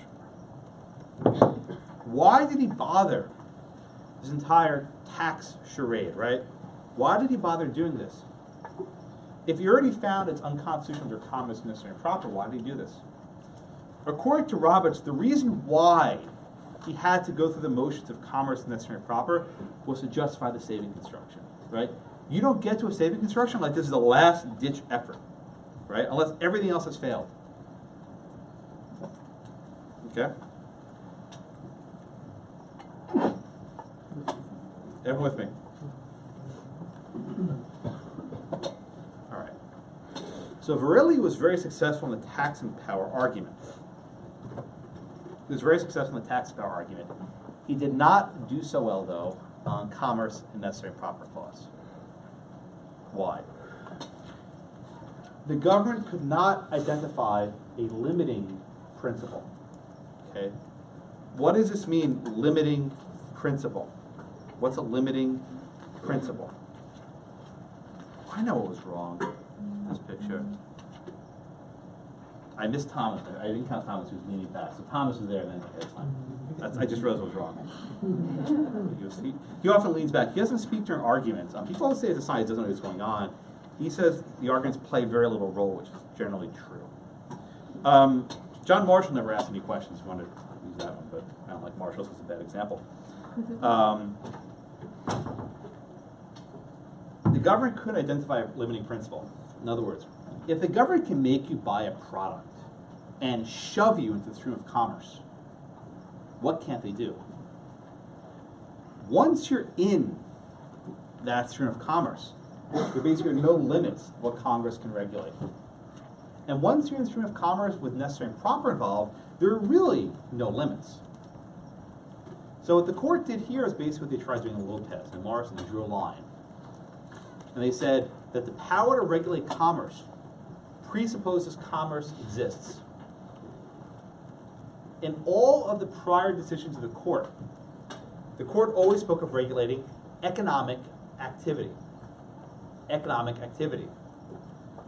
The decision not to buy health insurance was outside that class of activities. It was not an activity at all. And they said there was no basis for regulating economic inactivity. This was the basis of the title of the book I wrote, Unprecedented, that Congress had never, ever, ever done that before. They just had never done that before. And then what about necessary and proper? This was the most surprising element of the case to me, right? Because even if this is not an activity that can be aggregated for substantial effects, why can't Congress say, if they didn't reach, that you have this nationwide health insurance scheme? And in order for it to work, everyone has to be insured, right? The court rejected this, finding that it might be necessary but not proper. And the chief put this phrase, which I want you to highlight in your notes, a great substantive and independent power. Great substantive and independent power. I want to explain what this means. In McCulloch, Maryland, right, beginning of the semester, it's up at the bank. And Congress charter a Bank of the United States. Can't do it under commerce power, can't do it under taxing power, can't do it under anything else. But they can do it under necessary and proper. It was called an incidental power. That is, the power to regulate commerce and the power to tax allows certain other secondary powers, one of which is creating a bank, right? So think of, you can do all these big things like regulating commerce. Through necessary and proper, you can squeak in something related, right? An incidental power. All right. How big can that incidental power be? What Roberts says, citing John Marshall, is it can't be a great, substantive, independent power, right? You can't do this great thing under necessary and proper merely to go after a foregoing power. So let me walk through this. Can Congress regulate health insurance? Yes. Can Congress erect a scheme to keep prices in healthcare markets low? Yeah, they can do that. How much can they do to get there? What the court says is they can't go too far. They can't impose a purchase mandate as a means to keep health insurance prices low, right? If they want to fine a farmer for growing too much wheat, that's fine. If they want to criminalize the local possession of marijuana, okay, that's not a big deal.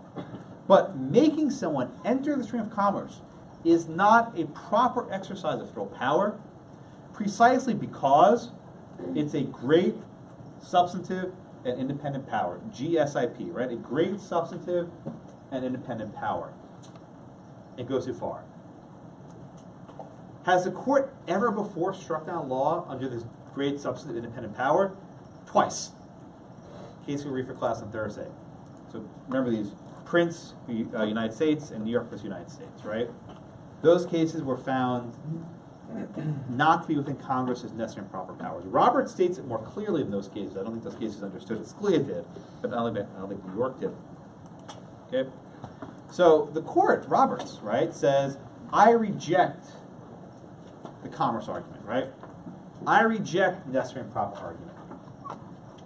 So this requires me to consider taxing argument. And it's not a tax. But for purposes of the saving construction, I will read it as a tax and uphold the individual mandate. Okay. Everyone get the Roberts taxing opinion. Again, that's controlling, right? It's controlling because the way the votes work like this, it's very strange. On the commerce power argument, there were 5 votes. We had Roberts, and they have a joint opinion of Scalia, Kennedy, Roberts, and Thomas. So there were 5 votes for commerce clause unconstitutional. There were 5 votes, wrong hands, right? There were 5 votes for necessary and proper, 1 and 5, right? But there were also 5 votes for it to be upheld as a tax. So there were 5 votes to strike it down at commerce, 5 votes to strike it down at necessary and proper, and 5 votes to uphold it as a tax. What's the end result? Obamacare survives, right? Everyone see those numbers. It's confounding. But the rub, though, I keep saying, 1 and 4, 1 and 4, right? The joint opinion of Scalia, Roberts, Kennedy, and Thomas never once mentioned the Chief Justice. Anyone notice that? Right? They never once mentioned the Chief. Why? I don't know if we'll ever find out the right reason. But my suspicion is they were pissed off. They were mad at him. Now, why were they mad at him? There were rumors floating around Washington, D.C., and we know rumors are always true, right? They're in my book, maybe they are, who knows. But rumors are floating around that Chief Justice might have changed his vote, and that he was originally going to strike down the mandate, and they decided not to. Now, I don't buy that rumor in its whole. The sources I have, which I think are pretty decent, made a slightly different point, right? And the slightly different point is that he was convinced at the outset that it was within Congress's commerce, and I'm sorry, it was not within commerce and necessary and proper power. But he was on the fence in the taxing power. And at some point later on in the process, he decided, I'm going to pull this as a tax. The story goes that the Scalia opinion was trying to persuade Roberts, come back, don't join the dark side, right? Come with us. That did not happen. Okay? But we don't know for sure what happened. We probably won't know until the paper's released. But the bottom line is, the dissenters, the joint, well, at that point it's a majority, but the Scalia opinion never mentions Roberts once. But there's still 5 votes because Roberts mentions the Scalia opinions. I agree with them also. So the Blue Book signal, they said we're all together, we're one happy family. Okay. Ginsburg, though, wrote what's effectively a dissent here on commerce and necessary and proper. And she was very angry, you can tell, right? Justice Ginsburg argued that this takes us back to before the New Deal. What's that vibrating? Who's vibrating? Turn it off. Whoever it is, turn it off, I don't care. Ginsburg argued that this takes us back before the New Deal, right? That this is a sort of decision that happened before 1937, where the court tries to create these artificial boundaries between what's commerce, what's manufacturing, what's direct, what's indirect, right? These are not the sort of decisions courts should be making. I don't know that she's wrong. I go back and forth in this, right? I think I can argue both ways. On the one hand, I think this follows from Raich. Raich said they can regulate classes of activities. This was not a class of activity, therefore it's outside the scope of Congress's powers. Then again, even though the courts used the word class of activities, that was never part of the analysis, right? They never considered it.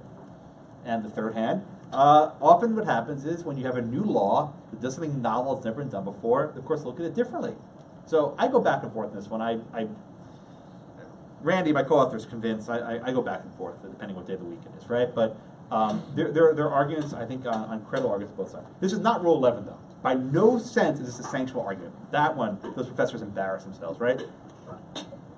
I'll name names. One of them, Lawrence Tribe at Harvard Law School said these are just politicians in robes who are voting to use this commerce argument. And Akhil Amar at Yale said, the judge who wrote the opinion of Florida is like Roger Taney and Dred Scott. He'll remember the same way. This hyperbole, which doesn't do anyone any good. But law professors, why? Please, elite institutions don't have much over you. Just don't forget that. They're not smarter than you. Never think they are.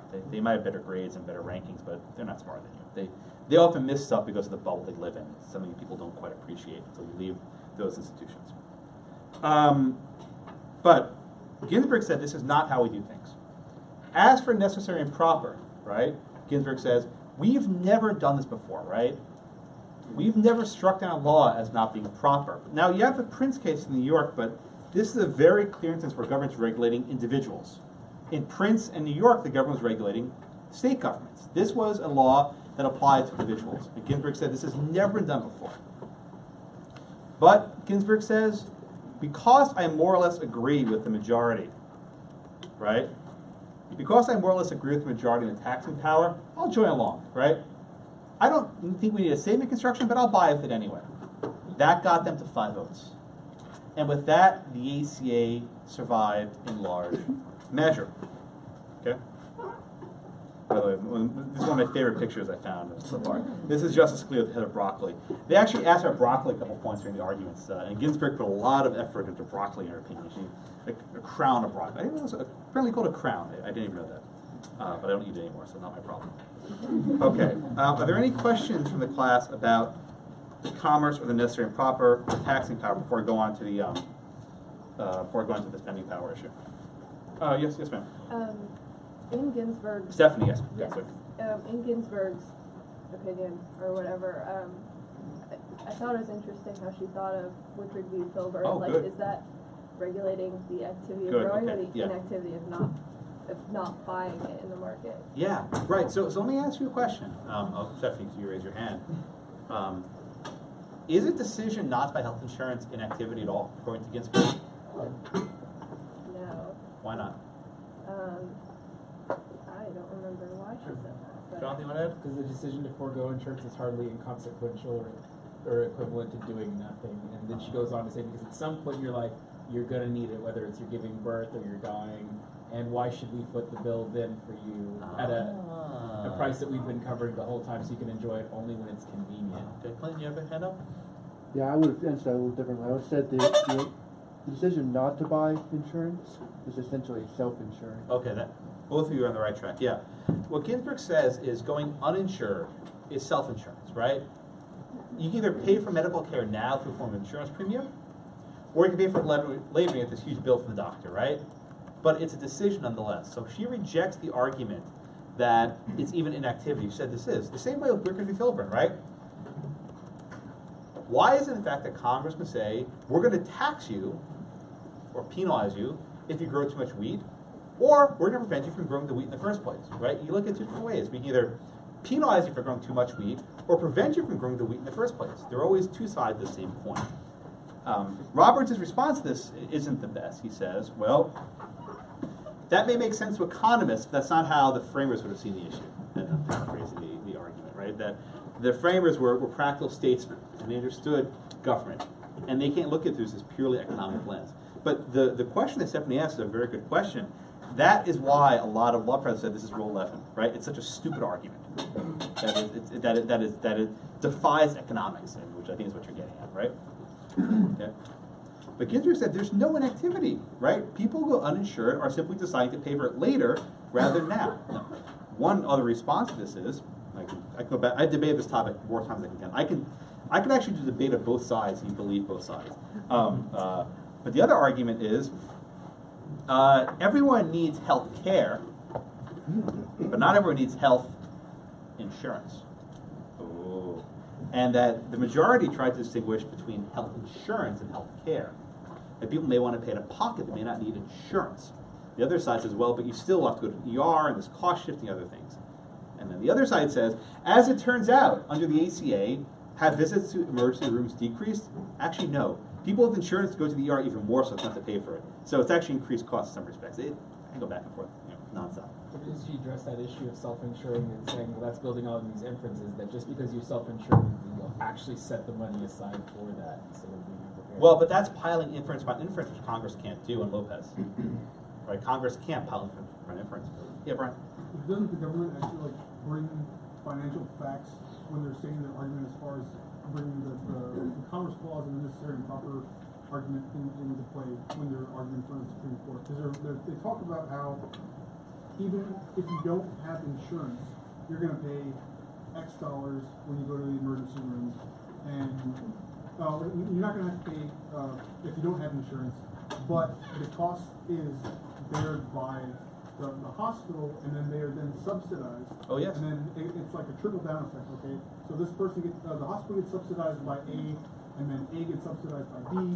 It all eventually comes down to whoever's buying the insurance is the one that's ending up having to pay for all those subsidies. The government had those numbers, and the court basically said, doesn't matter, right? That's still not a proper exercise of federal power. Even if the numbers are correct, right? Even if this mandate will help decrease costs at hospitals as a whole, and the trickle down you mentioned, that's not enough to make people buy it in the first place. If Congress is troubled by this unsubsidized care, they can just impose a tax and give the money to hospitals, right? There are other mechanisms by which Congress can deal with this trickle down effect you mentioned, short of a mandate. And that's just Scalia's point. And just in hindsight, the fact that the mandate was repealed and hospitals haven't gone out of business is proof that this was not the only way of doing it. To which Ginsburg responds, that's not the test, right? we don't put them saying this is the only way you can do it. It's, is this a convenient way of doing it? Which is why the proper element became so much more important, right? What is the stringency, right? Is this James Madison absolutely necessary, or Alexander Hamilton convenient, right? The majority went back to Justice Chase, right? Not Story, they went to Chase. The majority, I think, did on this front go a little bit back towards the pre-New Deal era. But very good question. Anything else in the mandate with respect to commerce, tax, necessary and proper, Anti-Injunction Act, etc.? Yeah, this case has it all. I mean, it's a perfect teaching vehicle. It hits every conceivable clause you can imagine. All right, let's move on next to the Medicaid expansion. I mentioned earlier that virtually every court to consider this issue, ruled consistently that the expansion was fine. And the thinking was this, right? If the states want to get federal money every year, they got to do what the feds ask. And if the feds ask you to cover more people, under the 4 factors in Dole, there's not a problem, right? This is in the general welfare. It's related to healthcare spending. There's no independent constitutional bar.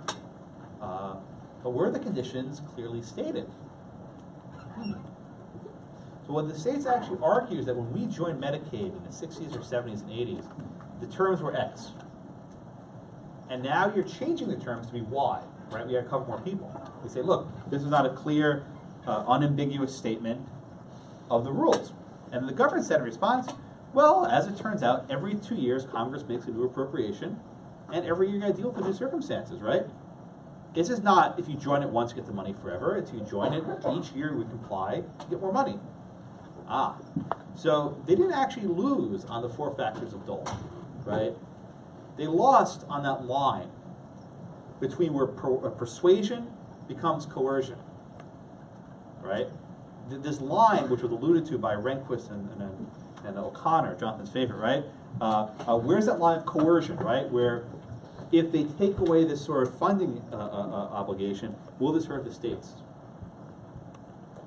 And here the court actually found a violation of the Constitution. That because this one letter from Arizona, right? This one little stupid letter, nailed them. By the way, this is the reason why Paul Clement is as good as he is. Like, the Arizona letter wasn't mentioned anywhere in the briefs, but like he just pulled out of his memory during the argument. Oh yeah, this Arizona letter, right? Brought it up. The court, 7 justices agreed that it's coercive to withhold all Medicaid funding from states that do not comply with the expansion. In the case of Arizona, I think it was like 10 or 15% of their budget. We're talking billions of dollars. Again, not 5% of highway funds, 10% of the entire state's budget. In other words, the state did not have a meaningful choice to back out. They referenced this old, I think it was a Jack Benny sketch during the arguments, right? If you put a gun to someone's head, right, you say, your money or your life? Your money or your life? Is there a choice?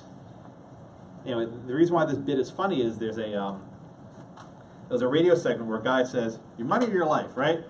And the guy's sitting here thinking about it. He's like, what are you doing? Making your money? Like, well, I'm thinking about it, right? No, there's no choice, right? You're going to take your money. You're not going to give your life away. So the court says states did not have a meaningful choice of how to address this, right? They were basically being dragooned, what a wonderful word, dragged, right? Dragooned to comply with this new expansion. And this, the court found, was unconstitutional. On this count, it was 7-2. Only Justices Ginsburg and Sotomayor upheld the Medicaid expansion in its entirety. They said that each year, Congress puts out conditions. If the state complies, they comply. If they don't, they don't. It's their choice whether to take it or not. You will bankrupt the state. States can't be bankrupt here. Puerto Rico can, but maybe not. But it's actually a tough legal question of Puerto Rico bankruptcy. But the states would have significant loss if they decline this money. Okay?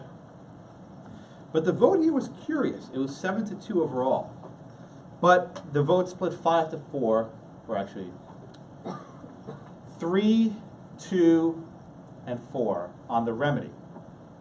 So let me walk through this, right? Scalia Thomas, Kennedy, and Alito, the four. They will have struck down the entire Medicaid expansion. That it's coercive, it's got to go. That's four. Then you had three. Roberts, Kagan, Breyer. They said, well, it's unconstitutional, but you don't have to strike it down. You can remedy it. If you give states the choice of joining, then there's no coercion, right? So long as the state doesn't object, they can get the money. Now you ask me, Josh. There are 4 votes here, and there are 3 votes there, right? Why did the 4 votes control over the 3 votes? On the Supreme Court, if there are no single 5-vote block, there's no majority opinion. Right? If there are not 5 votes on a single issue, there's no majority opinion. When it's 4-3, it's actually 4-3 to 2, right? Because Ginsburg and Sotomayor will have held it all. The court says we take the most narrow position. Okay? Ginsburg says, well, I don't like Scalia's opinion. I think Roberts is actually a little bit better. So Ginsburg joined the 3. So you had 5. Is it again? You had Roberts, Kagan, and Breyer for 3. And then Ginsburg said, you know what? I don't agree with them for everything, but I like the results. I'm going to join them. So you have 5. So that's why there were 5 votes to allow states to opt into the Medicaid expansion, which is where we are today. What, 6 or 7 years later, 5 years later, I still have about 20 states haven't opted into the Medicaid expansion, which creates a bizarre thing. So for example, in Texas, we don't have it. So if you live in Texarkana, right, on the border, if you're on the Arkansas side, you get Medicaid expansion. Texas side, you don't. This is a very bizarre circumstance because people who live between 100% and 130% of the poverty line don't get Medicaid, and they also don't get subsidies in the Obamacare marketplace, right? Congress didn't think people in this middle region would need subsidies, so they don't get them. So if you're in this middle region, you're screwed, right? You don't get Medicaid, and you can't get Obamacare subsidies. You're basically in this weird, bizarre world. But that's one of the consequences of this saving construction. So at bottom, what do we have here, right? Let's let me walk through this one more time. You have 5 votes who says that the mandate violates the Commerce Clause.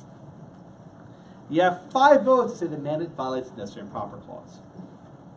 You have 5 votes to uphold the mandate as a tax under the saving construction. You have 7 votes to say the Medicaid expansion is unconstitutional, but you have 5 votes to let states opt into it if they so choose. Piece of cake, right? Everyone get that? Oh my God. Now, all right, so any questions on the, here, this one explains it pretty well. Any questions on the spending clause aspect of the Obamacare? Dave, is your hand up, sir? No. Stretching, okay. Happy you know it. Raise your, okay. Any questions on the Medicaid expansion? Yeah, Quentin? You said that it was 7 votes. 7 votes, yeah. Unconstitutional. Yes. But 5? a different 5 though. Yeah. But 5 5 votes said that they can opt into it. yes. So therefore, it still was unconstitutional, But it it's didn't get saved. struck down. It was a save. So basically 5 justices agreed to a saving construction on the Medicaid expansion. Okay. Right? So even though Ginsburg and Sotomayor said that the expansion is constitutional, she still went along with the saving construction of Roberts. So you had 3 and 2 is 5. Which made it a saying that it was. A What choice. was the saving construction? It was a of the choice. bill? The states could opt in if they choice. wanted. Okay. Because if it was a choice, there's no coercion, right? If states choose, they can't be coerced. At least the theory goes. So at bottom, there were 2 saving constructions used. In the words of the dissent, the law was rewritten, right? But there were 2 saving constructions used.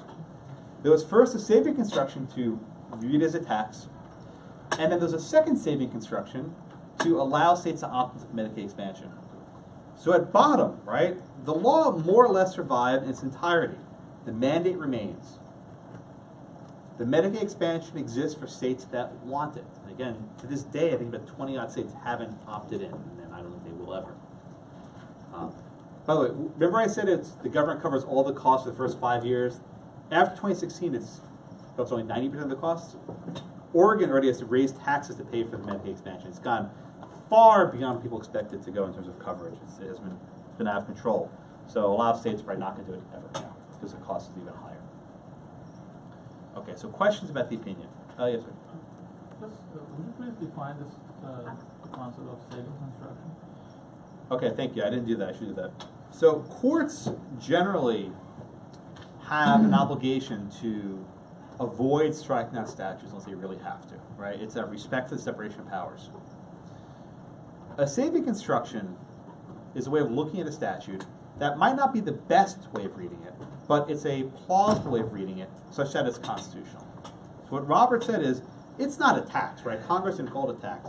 But if we twist it and we look at the light and we shake around and we cut some words around, right, it looks like a tax. So we will literally save the statute through that mechanism. Make sense? Oh, wait. In regards to the second saving construction, like, to me that seems like a completely new view or a completely new law and not just like a different interpretation. Is that like a valid argument against it, or? You're asking me a question which I have a very strong opinion on, so I'll try and answer this judiciously. There's not much precedent for what Robert said there. And I think the dissent, Scalia at that point in dissent says, that's not how this works. If the law that Congress wrote is unconstitutional, and you admit it's constitutional, you can't rewrite it to modify the remedy. Right? You can't change it. And because it creates bizarre circumstances, like I mentioned, if you're at between 100% and 133%, you're screwed, right? Congress didn't think of you because they thought you'd be getting Medicaid. So there's an entire class of millions of people nationwide that have no insurance now because of the saving construction opinion. Scalia said it'd be a lot easier if you just let the Congress write a new statute, fix it, right? Congress wrote a one-sentence statute saying, you can opt into this Medicaid expansion, done. One sentence, maybe two sentences, but they can even read that one, it's pretty short. But instead the court rewrote it. And keep in mind, this was 4 months before the election. Very close to the time of the election. And a lot of people speculate that the election may have played some role in this, that the court didn't want to be at the center of the election. And as it turned out, the name John Roberts was not mentioned once during the presidential debates, I checked. Ironically enough, though, during the 2016 debates, Roberts was mentioned big league over and over again. They were criticizing, we don't run Roberts because of the Scalia vacancy. So the court's decision to save the political process maybe was successful in the short term, not in the long term.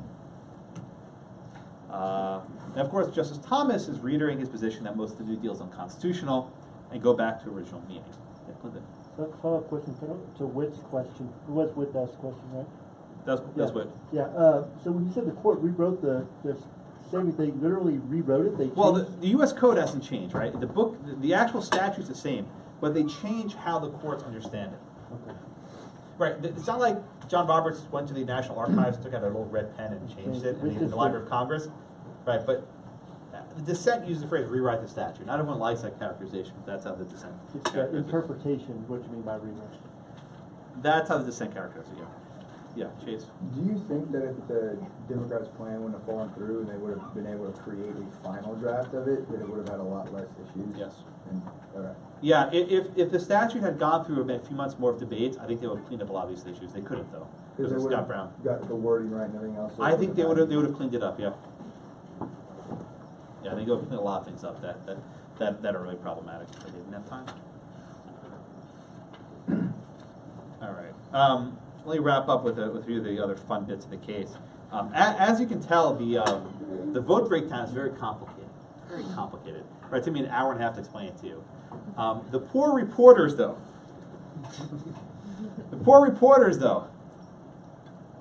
who are on the street. Now, let me explain to you how the Supreme Court works. They don't announce in advance what the opinion is going to be. The way it works is inside the court, a justice starts reading what's called a handout. He hands on the opinion. He reads a summary. And when he starts handing it down, there's an office in the first floor of the court, and they hand out printed copies of the opinions. I mean, this was like almost 200 pages, right? And there's something called the running of the interns. That's first what it's called. Where the various news networks have interns standing at the ready inside the court to grab the opinion and run onto the plaza, right, where all those people are standing, to hand the opinion to a reporter, right? Imagine this, 3 reporters, some are lawyers, some are not, but these are pretty smart. And the reporters are going to be saying, okay, I got to read this opinion in 5 seconds and figure out what the holding is to go on the air. If you want to read, get my book. I have a chapter on this. It's hilarious. So there's a reporter for CNN, a guy named Bob Mears, good guy. I mean, I've known him for years, but he just read the first page of the opinion. It's called the slip. And it says, the Chief Justice finds that the mandate is not supported by the commerce and necessary and proper powers. He's like, oh my God, they struck it down. So CNN went wall to wall with mandates struck down. AP, right? Fox News, wall to wall. You can see him on TV reading the first page of the slip, right? If you flip to the next page, you will see the part where it says, but under the same construction, we uphold this a tax. But they didn't get to page 2, they stopped at page 1. So for about a good 17 minutes, right? This is 10, 11, so about, for a good, 17 minutes or so, the court thought, everyone thought in the world the mandate was struck down. Guess who was watching CNN? The president was watching CNN. To make this even worse, the Supreme Court's website crashed. Completely overwhelmed by traffic. It was done. It was done. It was toast, right? Okay? So the only people who had the opinion were people with a paper copy. No one can get the PDF. And the Fox News had the same story. Now I'll tell you my own little funny story. Not funny, but sad. I was flying to London that day on a flight from Chicago. I had a conference in London the next day. And I knew this was going to be the day of the Supreme Court's opinion, so I deliberately booked a flight that left at, 10:30 Eastern time, right? I said, okay, that's fine. Supreme Court starts at 10. I'll be able to download the opinion and read it on the 8-hour flight. That's my genius idea. But for the first time ever, O'Hare Airport was actually on time. And my flight was actually boarding early. It never happens. And I was getting on this plane, and we're boarding. And the flight's like, turn your phone off. I'm like, no, I can't turn my phone off. And then, I'm following along with some other case I didn't really care about. And then I'm like, messaging my girlfriend. I'm like, send me the opinion when it comes out. She's like, okay, well, I will. So then, there's a delay. She's like, what's going on? She's like, I don't know. The website won't work. And she says, well, CNN just reported that the mandate was struck down. I'm like, oh my God. And I'm seeing the plane, we're taxiing. I'm like, oh, this is going to be bad. And I said, you have to send it to me. And she's like, but I don't know. And then, as we were literally taking off, I'll never forget it, I got a message from her, GChat, and it said, the chief voted to uphold the mandate as a tax. That's it for 8 hours. No Wi-Fi. No Wi-Fi back then. No power either. And I was on this transcontinental 767 flying from Chicago to London thinking, what the fuck just happened? What just happened? My God. I like, what happened? And then when I landed, it was already like, 7 or 8 o'clock at night New York time. And like my inbox just exploded. Like it blew up. Like I was like, what is going on? And like this entire cacophony had been happening below me, quite literally, on the ground below. And I was like, what is going on? But in hindsight, it was cathartic that I wasn't part of that insanity, because there was this rabid frenzy of people that, oh my God, we won. We got Roberts and Kennedy, and then it was taken back. And I'm sure you'll lose some property, but when you lose something you have, it's worse than never having in the first place, right? It's the endowment effect. When you have something that's taken away from you, it's worse than never had it at all. And we had it and lost it, and it was gone. And it was a feeling that I think to this day lingers, and it's still the cause of animosity in these circles.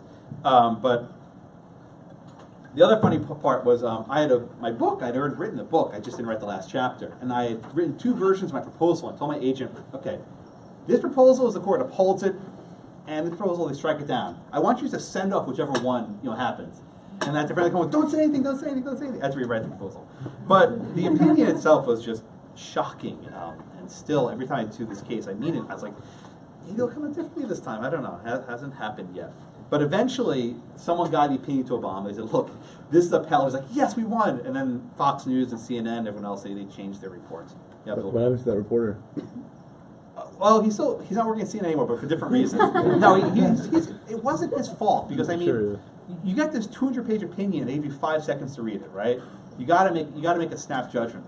But because of this, the agencies have changed their policy reporting. They're much more hesitant, much more conservative. They went with this way too quick.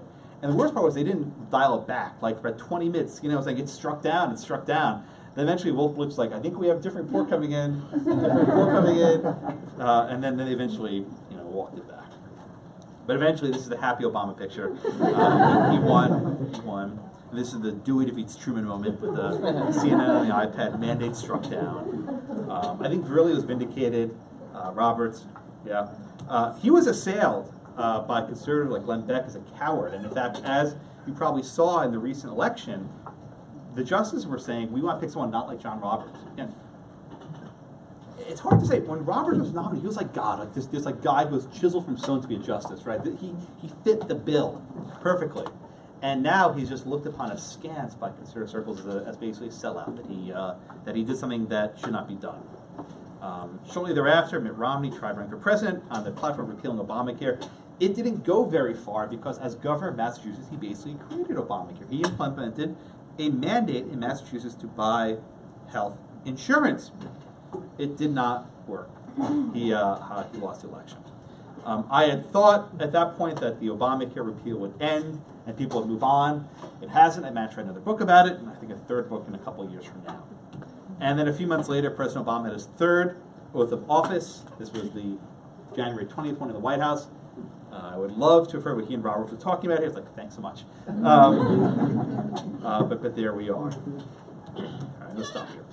All right, questions on the Obamacare case? There was a lot to cover in one class. I can only do it by lecture. I do this show on the road, if you couldn't tell. I've done this 100 times. I do it in my sleep, I think.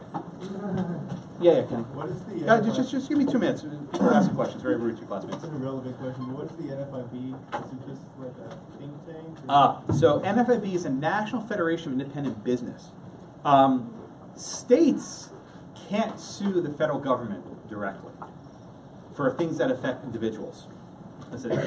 States can't sue the federal government for stuff that affects individuals, right? States aren't the guardians of their own people in this respect. NFIB was a private group of businesses, and they're also individuals. Now, Kenny's question, why is it called NFIB versus Sebelius and not Florida versus HHS? NFIB filed first, right? Race to the court. The group that files first gets the lowest docket number, right? Every case gets a new number. They had the lowest number, therefore that's the name of the case. It's a very simple answer. Yeah, Abdul. Was alumni of South Texas ever litigated in front of the Supreme Court? Actually, yes. It didn't turn out so well. Oh. Actually, 2.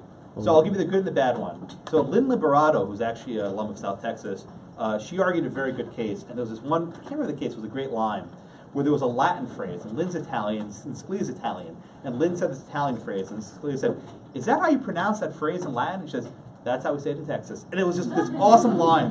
And the entire court burst out laughing. It's Lynn Liberato, she's awesome. Second case didn't go so well. The second case was called Lawrence v. Texas. And the the Harris County DA was a South Texas alum. That possibly could have been the worst argument of the 20th century. I'll come back to it when we do Lawrence, because his name was Chuck Rosenthal. He was really bad. Really bad. We'll come back to that later. I'm aware of 2. There might be more, but I think there are at least 2. All right, anything else? All right, I'll see you all on Thursday. Thank you so much. No, that time. That was a South Texas person? I had no idea.